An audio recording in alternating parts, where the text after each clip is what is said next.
Guys, कैसे हैं आप लोग। तो आज हम लोग जो बात करने जा रहे हैं, जिस टॉपिक के ऊपर बात करने जा रहे हैं, ये काफ़ी इम्पोर्टेंट टॉपिक है।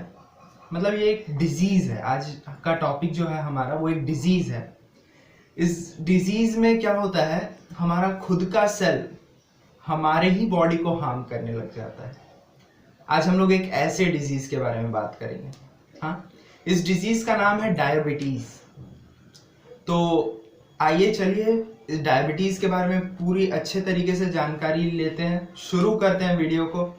सो लास्ट तक वीडियो को जरूर देखिए। चलिए स्टार्ट करते हैं। तो आज का हमारा टॉपिक है डायबिटीज। ठीक है, डायबिटीज में क्या होता है, देखिए समझिए।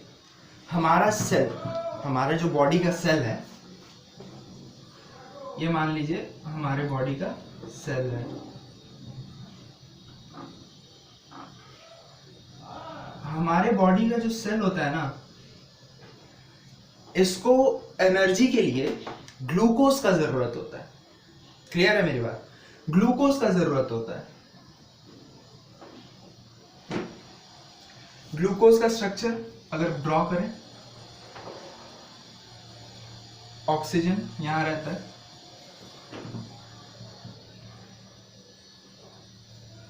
ठीक है, क्लियर है? अब क्लियर?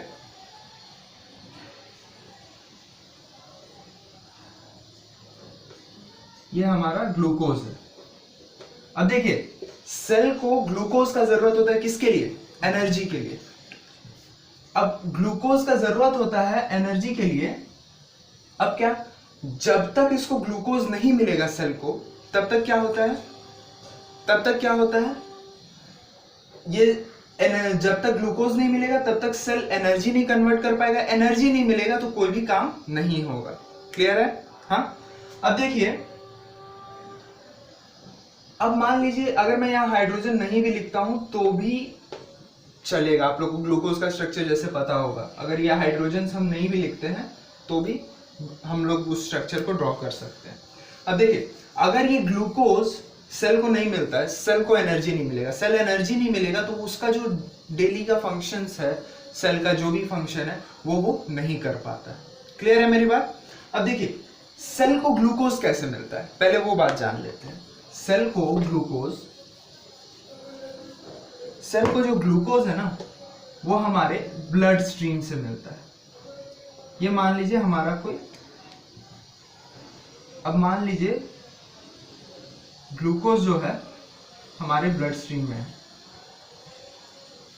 हमारे इस ब्लड स्ट्रीम से ग्लूकोज सेल को जाता है, तब सेल उस ग्लूकोज को कन्वर्ट करके एनर्जी बनाता है। क्लियर है मेरी बात? अब देखिए, डायबिटीज में क्या होता है, ये जो ग्लूकोज है ये सेल के पास नहीं जा पाता। जब ग्लूकोज सेल के पास नहीं जा पाता है तो सेल को एनर्जी नहीं मिलता है। सेल को एनर्जी नहीं मिलता है तो वो कोई भी काम नहीं कर पाता है। क्लियर है मेरी बात? मतलब सेल को एज ए एनर्जी ग्लूकोज चाहिए ही, और ग्लूकोज नहीं मिल पाता है। ठीक, अब देखो, ब्लड का ग्लूकोज लेवल, सेल के अंदर ग्लूकोज लेवल, दोनों, मतलब ब्लड में अगर ग्लूकोज बहुत ज्यादा बढ़ गया तो उसको सेल में भेजने का काम कौन करता है? इंसुलिन करता है। ठीक है, इंसुलिन क्या करता है, देखो समझो मेरी बात। इंसुलिन क्या करता है, हेल्प करता है ब्लड ग्लूकोज लेवल को कम करने में और सेल के ग्लूकोज लेवल को बढ़ाने में। अगर ऐसा हुआ तो सेल को क्या एनर्जी मिलेगा, वो खुश हो जाएगा। क्लियर है मेरी बात? सेल के पास ज्यादा ग्लूकोज जाएगा, सेल खुश हो, मतलब एक अमाउंट ऑफ ग्लूकोज जितना सेल को चाहिए उतना जाएगा। अब मान लो अगर सेल में ग्लूकोज बहुत ज्यादा बढ़ गया, ग्लूकोज को हम ऐसे ड्रॉ कर रहे हैं, पूरा स्ट्रक्चर बनाने में बहुत टाइम लगेगा, सो जस्ट ऐसे ड्रॉ करते हैं। मान लो सेल के पास ग्लूकोज बहुत ज्यादा बढ़ गया, अब सेल से निकालना है तो उसके लिए भी कुछ होना चाहिए। तो उसको कैसे निकालता है? सेल उसके लिए यूज करता है ग्लूकागॉन का। ठीक है,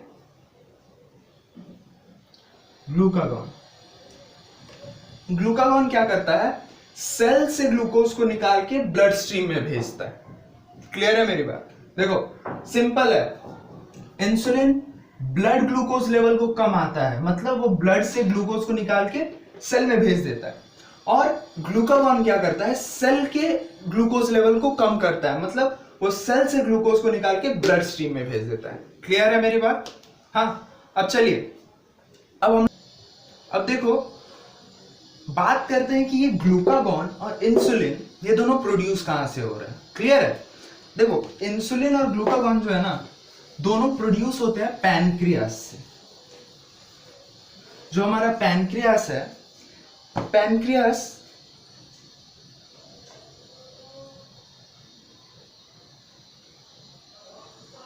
पैनक्रियास में ना, इसको पैनक्रियास कंसीडर करते हैं। ये देखो पैनक्रियास में ना आइलेट्स ऑफ लैंगरहैन होते हैं, आइलेट्स ऑफ लैंगरहैन। ठीक है, पैनक्रियास में आइलेट्स ऑफ लैंगरहैन होता है। ये आइलेट्स ऑफ लैंगरहैन जो है ये प्रोड्यूस करते हैं ग्लूकागॉन और इंसुलिन को। अब देखो आइलेट्स ऑफ लैंगरहैन में कौन से सेल्स प्रोड्यूस करते हैं उसके बारे में भी बात कर लेते हैं। ठीक है, ये देखो मैं जल्दी ड्रॉ करता हूं जिससे ज्यादा टाइम ना लगे।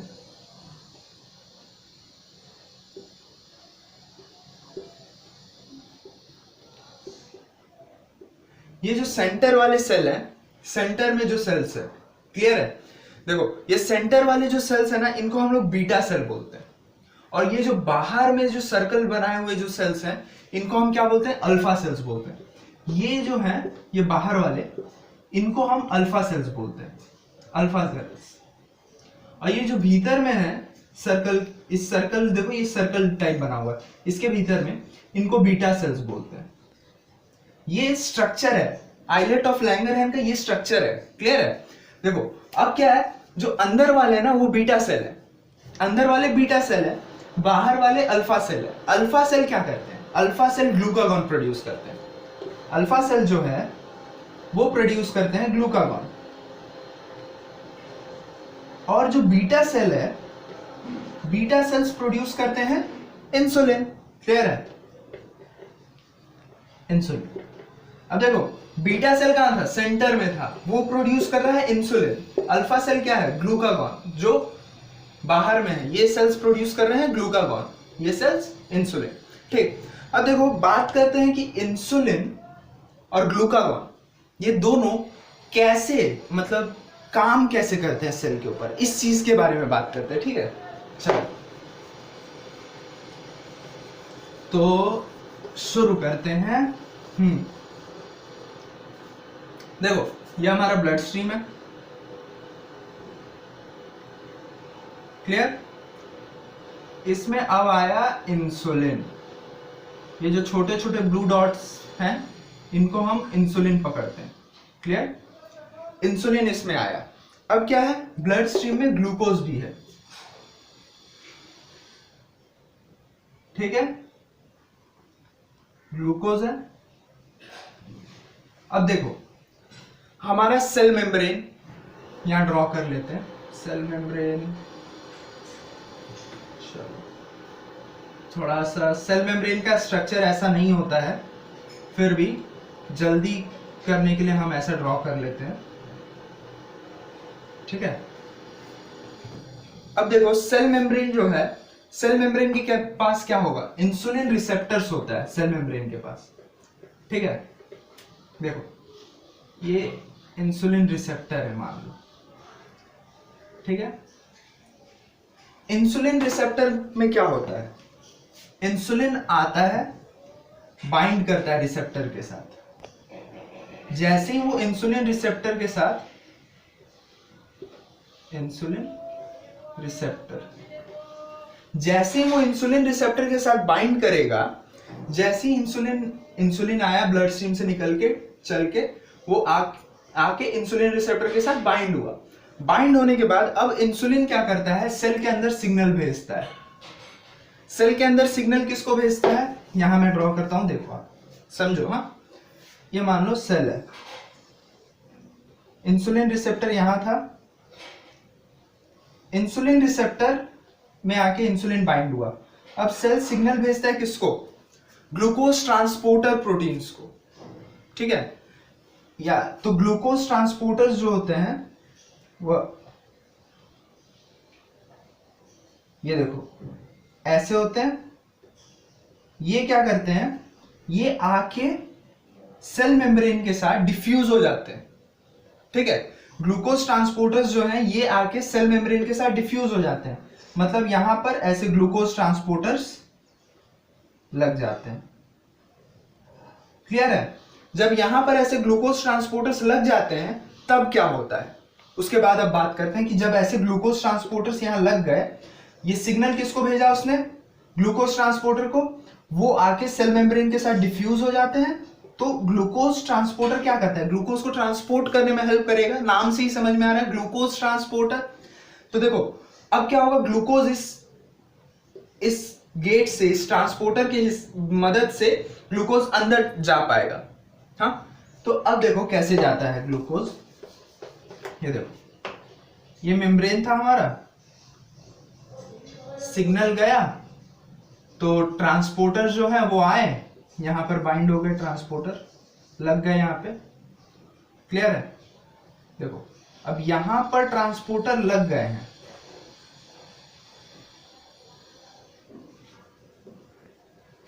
यहां ट्रांसपोर्टर लगे हुए हैं। अब ये जो ग्लूकोज है वो यहां से पास करेगा। ग्लूकोज ऐसे पास डिफ्यूज नहीं कर सकता सेल में, क्योंकि सेल मेम्ब्रेन रहता है, तो सेल मेम्ब्रेन इनको एंट्री नहीं देता ग्लूकोज को। तो ग्लूकोज ट्रांसपोर्टर जो है वो क्या करते हैं, ग्लूकोज को अंदर जाने में हेल्प करते हैं। क्लियर है। ग्लूकोज ट्रांसपोर्टर, तो ये है मैकेनिज्म इंसुलिन का। इंसुलिन ऐसे काम करता है,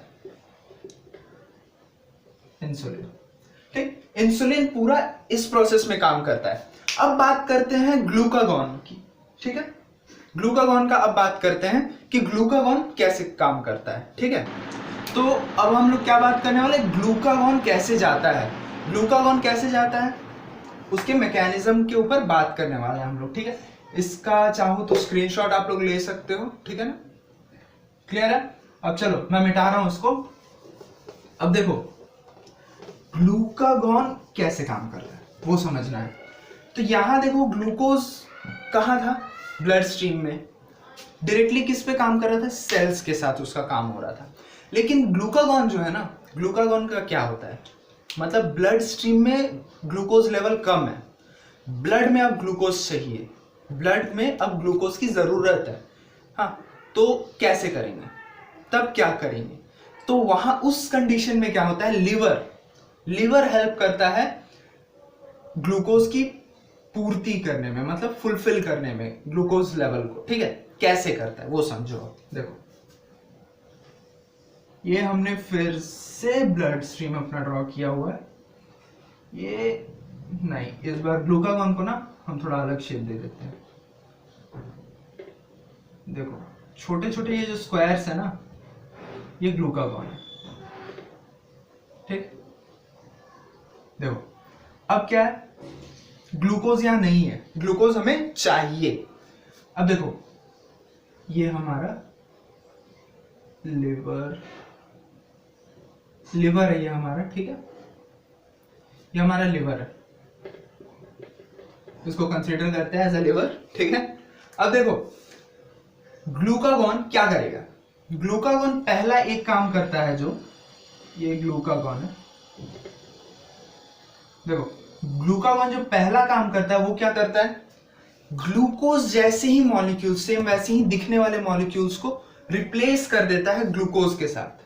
मतलब लिवर के अंदर जो ग्लूकोज रखा हुआ है उसके जगह ग्लूकोज जैसे ही मॉलिक्यूल्स को रख देता है और ग्लूकोज को निकाल के बाहर ले आता है। क्लियर है। पहला वो रिप्लेस करता है। कुछ मॉलिक्यूल्स भेजता है लिवर में जो कि ग्लूकोज जैसे ही होते हैं, और वो ग्लूकोज को रिप्लेस कर देते हैं, ग्लूकोज आ जाता है, ग्लूकोज वापस ब्लड स्ट्रीम में आ जाता है।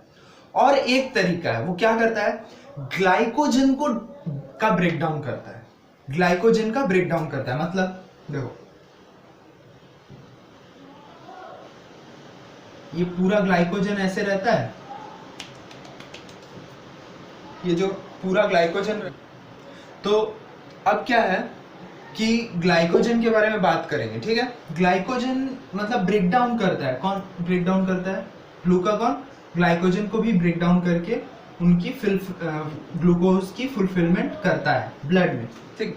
क्या करता है वो ब्रेक डाउन, बोले तो यहाँ आया, वो क्या करता है डायरेक्टली ग्लाइकोजन्स को ग्लूकोज में ब्रेक डाउन करके, मतलब ग्लाइकोजन का ब्रेक डाउन करता है जिससे हमें ग्लूकोज मिलता है, और फिर ये सारे ग्लूकोज को क्या करता है ब्लड में भेजता है, सारे ग्लूकोज ब्लड में जाते हैं। तो ये मैकेनिज्म था, किसका मैकेनिज्म था, हमने पहले इंसुलिन का पढ़ा, फिर ग्लाइकोजन का पढ़ा।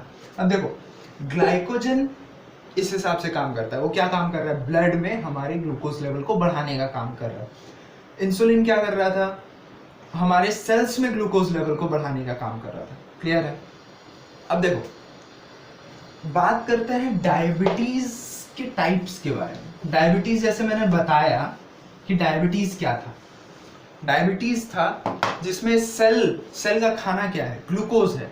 हमारा खाना क्या है, भात रोटी चावल दाल, मतलब जो हम खाते हैं उससे हमें क्या मिलता है, एनर्जी मिलता है। अगर हमें खाना ना मिले तो क्या होगा, हम मर जाएंगे, कमजोर हो जाएंगे, कमजोर होने के बाद मर जाएंगे। वैसे ही सेल्स के साथ भी होता है, सेल्स का खाना ग्लूकोज है, अगर उनको हम ग्लूकोज ना दें तो क्या होगा, कमजोर होंगे वो, उसके बाद मर जाएंगे। तो सेम वैसा ही होता है, लेकिन डायबिटीज में क्या होता है, ब्लड में ग्लूकोज डंप्ड हो जाता है, बहुत पड़ा रहता है ब्लड में, लेकिन वो सेल तक नहीं पहुंच पाता, ऐसा। हाँ, लेकिन इसमें दो टाइप है। हाँ, डायबिटीज में दो टाइप है, टाइप 1 टाइप 2 बोलते हैं, ठीक है। टाइप 1 जो है वो हम जेनेटिक डायबिटीज भी बोल सकते हैं, जेनेटिकली होता है वो। हाँ, उसमें क्या होता है, देखो वो ऑटो इम्यून डिजीज के तरह है। देखो उसमें क्या होता है, अभी हम बात करते हैं टाइप 1 के बारे में। देखो टाइप 1 में क्या होता है ना, टाइप 1 में इंसुलिन एग्जैक्ट जितना इंसुलिन चाहिए रहता है ना, वो प्रोड्यूस नहीं हो पाता। इंसुलिन प्रोड्यूस नहीं हो पाता मतलब क्या, कैसे नहीं हो पाता ना, पैनक्रियास में, अभी तुम लोग बोलोगे कि पैनक्रियास में तो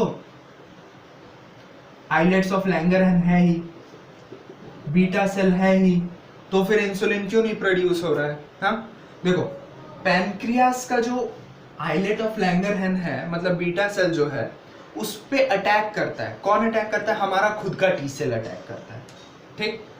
अब देखो मैकेनिज्म थोड़ा समझो, इस चीज को थोड़ा सा ध्यान से समझना। इसको ना हम सेल मीडिएटेड रिस्पॉन्स भी बोलते हैं, ठीक है। देखो क्या होता है, ये मान लो ये हमारा टी सेल है, मान लो ये हमारा टी सेल है, ठीक है। अब देखो टी सेल जो है ना, टी सेल क्या करता है, अब देखो क्या हो रहा है टी सेल में, टी सेल किसके ऊपर अटैक करता है, पहले ये बात समझो, जिसके ऊपर भी एंटीजेंस लगा हुआ रहता है ना, टी सेल उनके ऊपर अटैक करता है। एंटीजन सब क्या है, स्मॉल पेप्टाइड्स, कुछ पॉलीसेकेराइड्स, कुछ लिपिड्स, हाँ ऐसे कुछ, मतलब नोन, उन इनके पास वैसा मेमोरी होता है, पहचानते हैं ये, उन्हीं के ऊपर ये अटैक करते हैं जिनके ऊपर वो लगा हुआ रहता है, ठीक है। अब देखो किसी सेल, कोई सेल है, मान लो कोई एक सेल है, ठीक है। अब इस सेल के ऊपर ना, एक सेल है, इस सेल के ऊपर एंटीजन लगा हुआ है, ठीक है ना। एंटीजन लगा हुआ है इन द सेंस जो एंटीजन टी सेल पहचानता है। अगर ऐसा कोई एंटीजन लगा हुआ देख लिया ना, टी सेल को पता चल गया कि ऐसा एंटीजन लगा हुआ कोई सेल या कुछ भी अंदर आया हुआ है, तो क्या करेगा पता है, वो डायरेक्ट इसको डिस्ट्रॉय करेगा। इसको डायरेक्ट डिस्ट्रॉय करता है वो, ठीक है, इसको वो डायरेक्ट डिस्ट्रॉय कर देता है, खत्म कर देता है। अब वो उसको जिंदा नहीं रखना है उसको शरीर में, जब भी वो किसी भी सेल के ऊपर ऐसा एंटीजन लगा हुआ देख लेगा वो जिंदा नहीं, उसको मारेगा। टी सेल का यही काम है कि उसको डिस्ट्रॉय करना है, किसी भी हालत में अटैक करके डिस्ट्रॉय करेगा। अब देखो टी सेल क्या होता है ना, बीटा सेल, टी सेल में कुछ हमारी जेनेटिकली कुछ एबनॉर्मेलिटी के कारण क्या होता है, हमारा टी सेल ना पहचान नहीं पाता है। हमारे अपने खुद के सेल्स में भी एंटीजन रहते हैं, ठीक है, हमारे खुद के बॉडी सेल्स में भी, हमारे खुद के बॉडी सेल्स पे भी क्या होता है, बॉडी सेल्स में भी ना एंटीजेंस लगे हुए रहते हैं। अब क्या है कि टी सेल के पास ना ये पहचानने की ताकत होती है कि हमारे बॉडी सेल्स पे पड़ा हुआ है ये एंटीजन, हमारा खुद का सेल है, तो वो उसको डिस्ट्रॉय नहीं करता है। लेकिन क्या होता है, कुछ जेनेटिक एबनॉर्मेलिटी के कारण, हाँ, जो कि क्रोमोसोम 6 से, ये क्रोमोसोम 6 में ना कुछ जेनेटिक एबनॉर्मेलिटी होती है, ठीक, जिसको हम लोग क्रोमोसोम 6 में ना एक MLA सिस्टम होता है, HLA मतलब human leukocyte system, antigen system, HLA system होता है। देखो क्लियरली समझो इस बात को, टी सेल के रिकॉग्निशन मतलब वो जो रिकॉग्नाइज कर पा रहा है, ये सब चीज किस पे डिपेंड करता है, HLA सिस्टम। ये सिस्टम किससे जुड़ा हुआ है, क्रोमोसोम 6 से जुड़ा हुआ है, ठीक है। अब HLA सिस्टम क्या है, ह्यूमन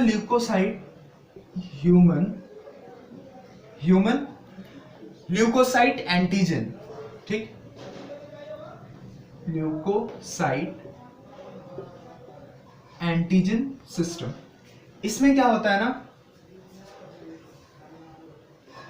क्रोमोसोम नंबर 6 पे ना, यहां पर इस पोजीशन पे एक MMC रहता है, मेजर हिस्टोकॉम्पैटिबिलिटी कॉम्प्लेक्स, मेजर हिस्टोकॉम्पैटिबिलिटी कॉम्प्लेक्स। ये कॉम्प्लेक्स क्या काम करता है, ये कॉम्प्लेक्स काम करता है किसी भी बाहर के मटेरियल को रिकॉग्नाइज करने में, हाँ, और हमारा जो खुद का सेल्स है बॉडी में उनको पहचानने में, हाँ। लेकिन अब क्या होता है, यहीं पर जब डिफेक्ट आ जाता है, इस क्रोमोसोम नंबर 6 में ही जब डिफेक्ट आ जाता है ना, तब टी सेल्स पहचान नहीं पाता है हमारे बॉडी सेल्स को। अब हमारे जब बॉडी सेल्स को पहचान नहीं पाता है वो, तो क्या करता है, हमारे ही बॉडी सेल्स पे अटैक करेगा। अब देखो यही होता है किसके साथ, बीटा सेल्स के साथ। बीटा सेल्स के पास कुछ ऐसे एंटीजेंस होते हैं, बीटा सेल्स के पास ना कुछ ऐसे एंटीजेंस होते हैं जो एंटीजन टी सेल, वैसे एंटीजन को देखने के बाद टी सेल तुरंत अटैक करता है उस सेल पे, हाँ। अब क्या हुआ, टी सेल जब अटैक कर रहा है बीटा सेल पे, तो क्या होगा, बीटा सेल मर जाएगा। और बीटा सेल क्या करता है, इंसुलिन सिक्रीट करता है। बीटा सेल कम रहेगा या फिर नहीं रहेगा तो क्या होगा, इंसुलिन कम सिक्रीट होगा या फिर इंसुलिन सिक्रीट ही नहीं होगा, हाँ। अब मान लो लेस बीटा सेल या फिर नो बीटा सेल, अगर ऐसा केस हुआ हमारे बॉडी में तो क्या होगा, ऐसा केस हुआ तो हमारे बॉडी में लेस इंसुलिन सिक्रीट होगा, इंसुलिन लेस सिक्रीट होगा, या फिर no insulin.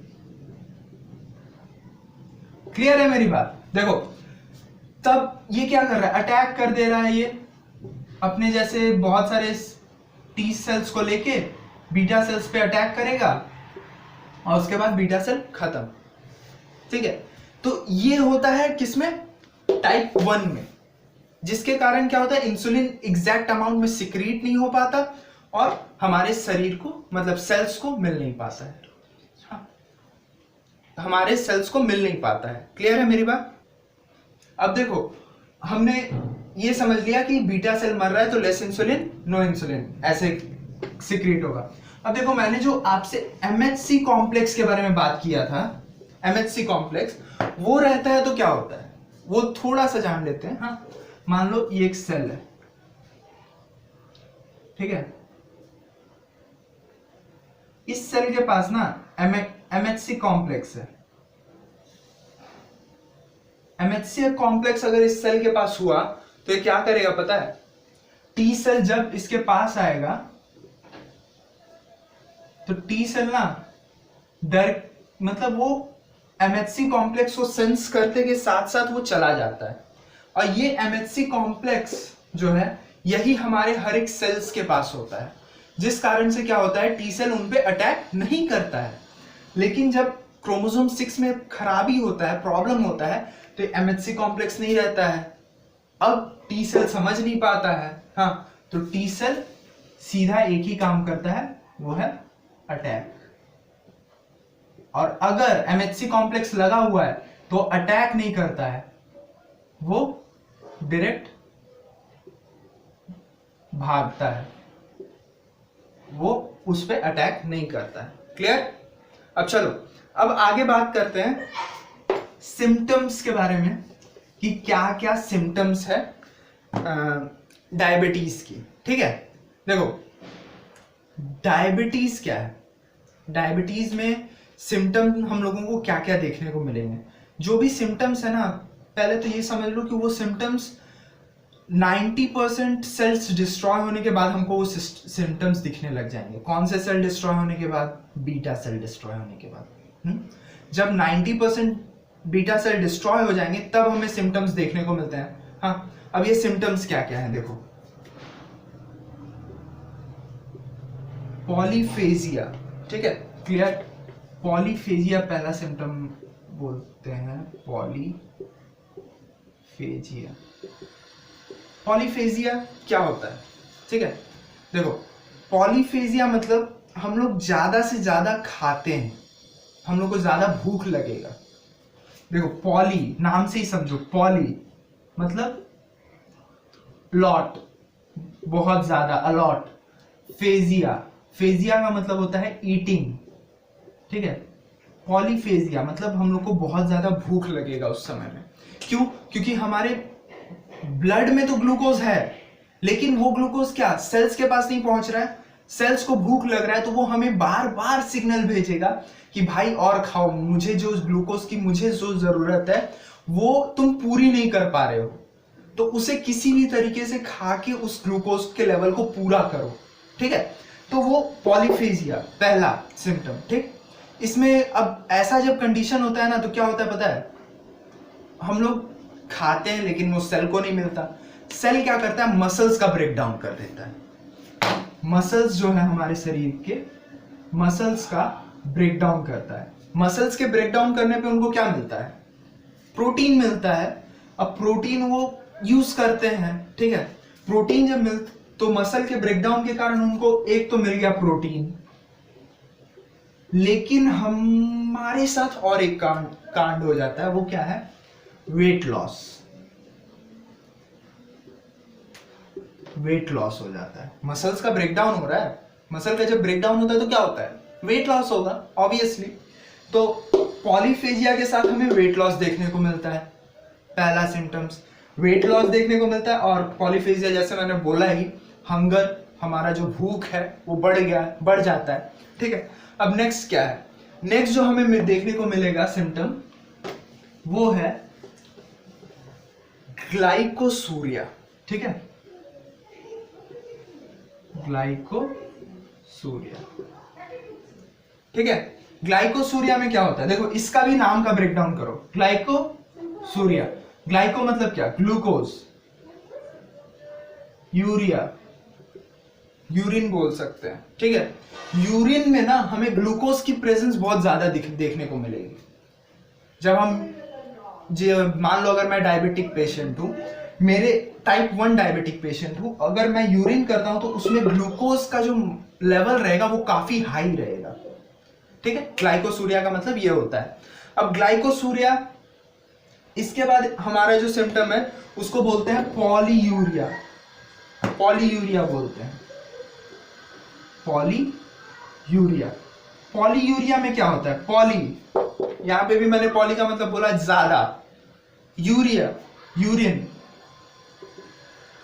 A lot of urine, हमें बार बार यूरिनेशन करना पड़ेगा। जब डायबिटीज टाइप 1 है तो हमें बार बार ऐसा टॉयलेट करने के लिए जाना होगा, क्योंकि क्या होता है वहां पे ग्लूकोज क्या है, ऑस्मोटिकली एक्टिव है, मतलब वो ज्यादा जल्दी ऑस्मोसिस का प्रोसेस करता है, जिसके कारण क्या होता है, ज्यादा से ज्यादा यूरिन स्टोर होता है और ज्यादा से ज्यादा यूरिन निकलता है, वाटर लॉस होता है। हाँ, जब वाटर लॉस होता है मतलब क्या हो रहा है, डिहाइड्रेशन हो रहा है। जब डिहाइड्रेशन हो रहा है तो आपको उस पानी के जो खपत हो रहा है, जो वाटर का लॉस हो रहा है, उसको तो आपको पूरा करना होगा। उसके लिए आपको एक और सिम्टम देखने को मिलेगा, वो है पॉलीडिप्सिया। पॉलीडिप्सिया मतलब बहुत ज्यादा थ्रस्ट, प्यास लगना, बहुत ज्यादा प्यास लगेगा। पॉलीयूरिया के कारण आपको एक और सिम्टम देखने को मिलेगा, वो है polydipsia. Clear?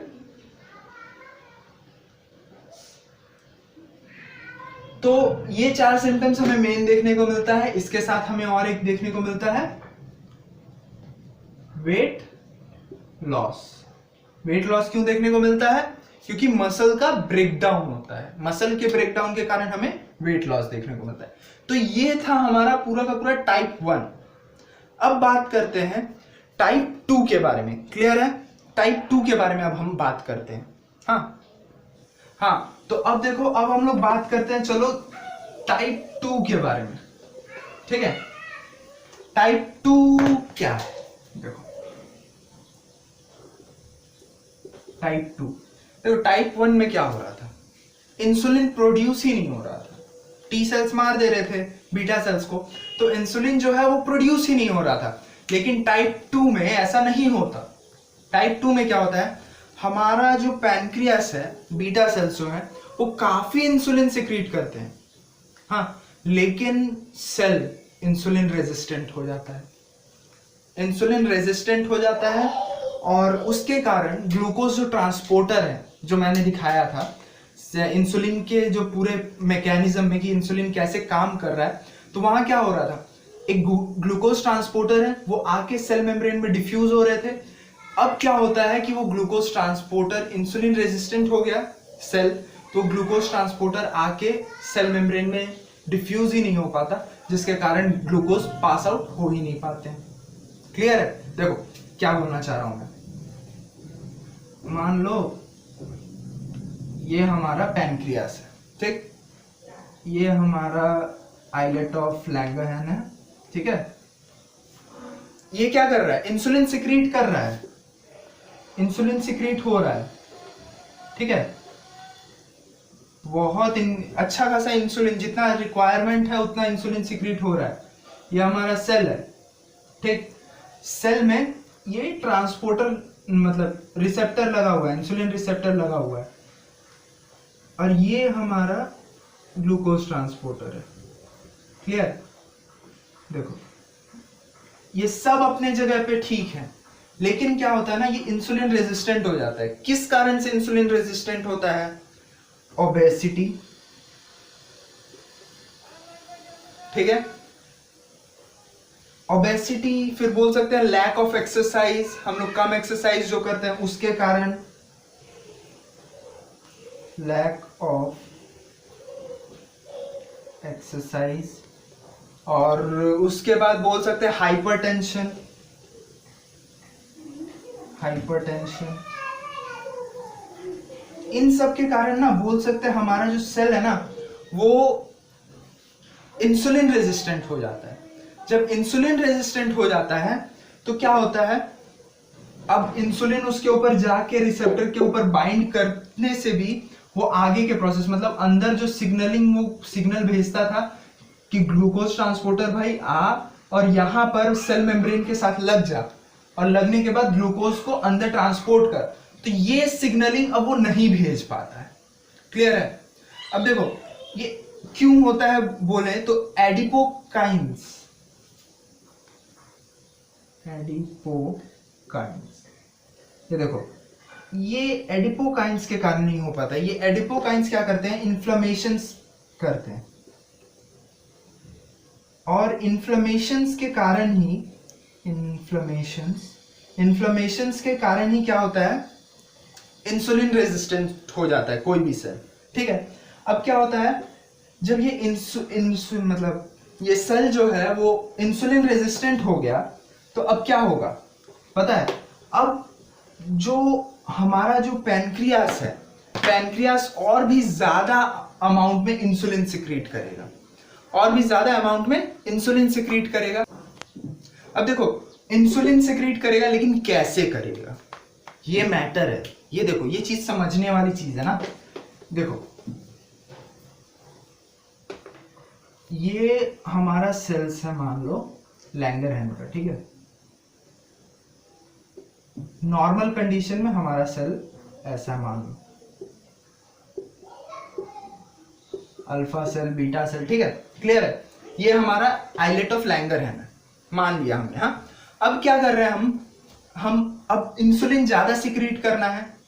Type 2 diabetic case में मान लो अब पैनक्रियास को समझ में आया कि मेरे को अब इंसुलिन ज्यादा सिक्रीट करना है। तो यहाँ पे ना दो केस होता है। एक केस होता है बीटा सेल के साथ हाइपरप्लेशिया,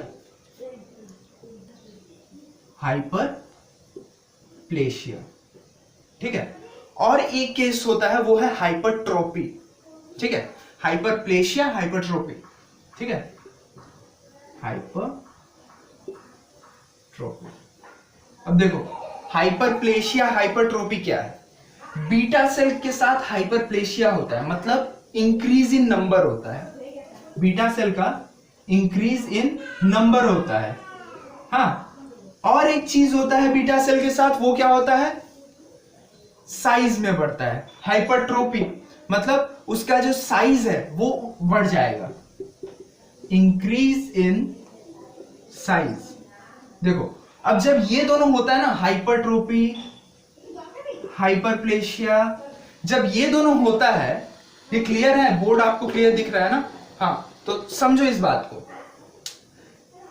इंक्रीज इन साइज और इंक्रीज इन नंबर जब होता है, मतलब क्या, इंसुलिन ज्यादा सिक्रीट होगा, लेकिन इंसुलिन के साथ साथ ना एक और चीज सिक्रीट होता है जिसको हम लोग बोलते हैं एमाइलिन। अमाइलिन भी सिक्रीट होता है। ये अमाइलिन को हम लोग एमिलॉइड पेप्टाइड भी बोलते हैं, islet amyloid peptide, islet amyloid peptide, ठीक है।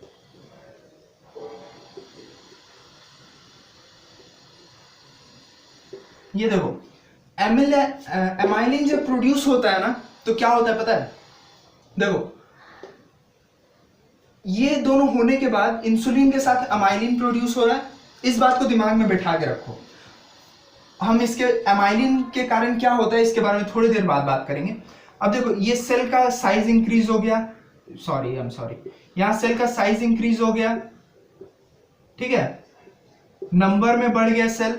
हाँ, इन सब का नहीं, इसका सिर्फ हो रहा है, क्लियर है ना, बीटा सेल्स के साथ हो रहा है। अब जब ऐसा हो जाता है, ठीक, तब क्या हो रहा है, सेल्स के केस में देखते हैं, सेल के साथ तब क्या होता है, मान लो यहां बीटा सेल काफी इंक्रीज हो गया है, ठीक है। अब देखो ये सेल है, ये रिसेप्टर है। अब जब तुम बहुत ज्यादा नंबर ऑफ इंसुलिन रखोगे सेल के सामने, तो सेल को किसी ना किसी एक के साथ बाइंड करना ही पड़ेगा। बहुत ज्यादा है, बहुत ज्यादा, मान लो पहले इंसुलिन सिक्रीट होता था 10, तो अभी इंसुलिन सिक्रीट हो रहा है 1000, 10,000, इस हिसाब से, ठीक है ना। बहुत ज्यादा नंबर ऑफ इंसुलिन सिक्रीट हुआ है, तो किसी एक के साथ बाइंड करके वो ग्लूकोज ट्रांसपोर्टर को क्या करता है, सिग्नल भेज ही देता है। हाँ, किसी ना किसी तरीके से, मतलब वो ग्लूकोज ट्रांसपोर्टर को सिग्नलिंग चला ही जाता है, और उसके बाद क्या करता है, ग्लूकोज ट्रांसपोर्टर यहां लग जाते हैं और ग्लूकोज की एंट्री सेल में शुरू हो जाती है, मतलब सेल वापस से हैप्पी हो जाता है। हाँ, क्योंकि उसको खाना फिर से मिल रहा है। लेकिन अब बात क्या आता है कि ऐसा जब ये इसमें हाइपरप्लेशिया, हाइपरट्रोफी हो चुका है बीटा सेल में, तो क्या होता है, यहां पर ये देखो, इसको थोड़ा बड़ा करके ड्रॉ करते हैं जिससे क्लियर हो बात, ठीक है। ये मान लो हमारा आइलेट ऑफ लैंगरहैंस, यहाँ पर हाइपरप्लेशिया हुआ है, हाइपरट्रोफी हुआ है। हाँ, अब देखो इंसुलिन तो बीटा सेल में क्या हो रहा था, इंसुलिन सिक्रीट हो रहा था, इंसुलिन तो सिक्रीट हो ही रहा है, लेकिन अमाइलिन भी सिक्रीट हो रहा था उसके साथ। क्लियर है?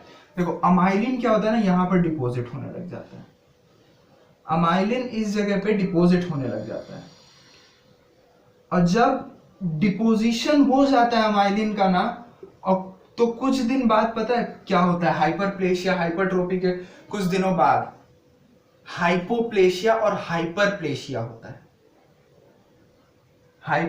हाइपोप्लेशिया और हाइपरट्रोफी हाइपोट्रोफी होता है।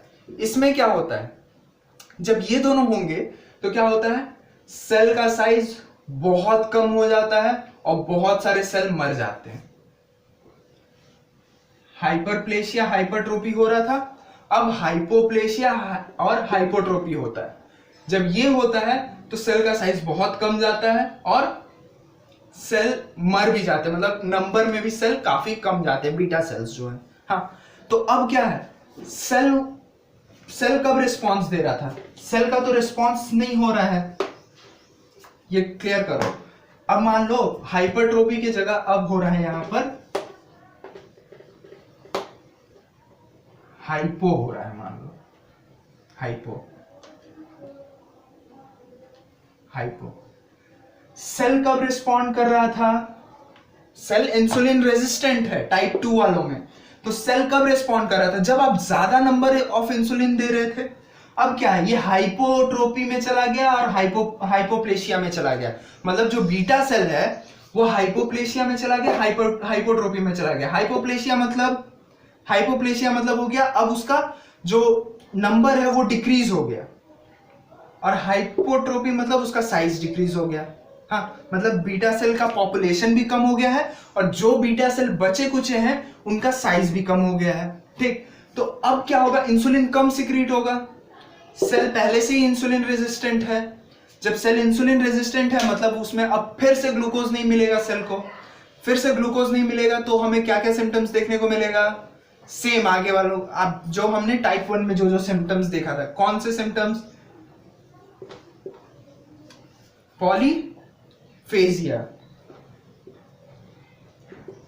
पॉलीफेजिया, ग्लाइकोसूरिया, हाँ ग्लाइकोसूरिया, पॉलीयूरिया, हाँ पॉलीयूरिया, और लास्ट में पॉलीडिप्सिया। क्लियर?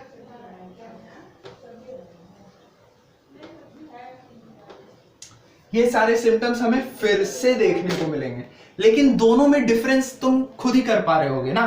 क्लियर है? आप लोग कर पा रहे हो दोनों में डिफरेंस। टाइप 1 में क्या हो रहा था, वो इंसुलिन क्या कर रहा था, सिक्रीट नहीं कर पा रहा था बीटा सेल को ही, क्योंकि डिस्ट्रॉय कर दे रहा था हमारे बॉडी का खुद का टी सेल। और टाइप 2 में क्या हो रहा है, इंसुलिन तो सिक्रीट कर रहा है, कम या ज्यादा इंसुलिन सिक्रीट कर रहा है, लेकिन हमारा सेल ही इंसुलिन रेजिस्टेंट हो जाता है। क्लियर है मेरी बात?